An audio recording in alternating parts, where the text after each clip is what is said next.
لا المغرب انتصر على الجزائر ولا الجزائر انتصرت على المغرب في قضية سفر المنتخب المغربي لأقل من 17 عاما للمشاركة في كأس إفريقيا بالجزائر.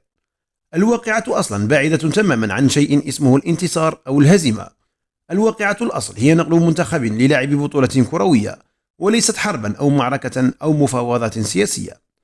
الواقع رئيس الفيفا جياني أنفانتينو اقترح حلا وسطا يخص رحلة جوية مباشرة من المغرب إلى الجزائر، لكن ليس على متن الخطوط الملكية المغربية، بل على متن طائرة تابعة للفيفا. الحل الوسط أرضى فوزي لقجع، رغم أنه كان يصر في البداية على سفر حصري بالخطوط المغربية.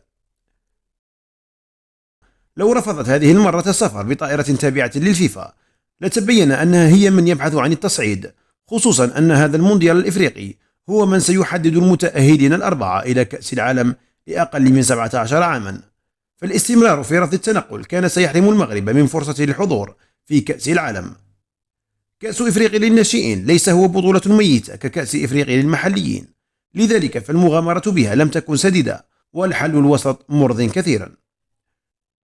في الجانب الآخر هذا الحل جنب المنتخب المغربي ضرورة البحث عن رحلة غير مباشرة، كما وقع أكثر من مرة عندما كانت نوادي مغربية تتنقل إلى تونس ومن ثم إلى الجزائر.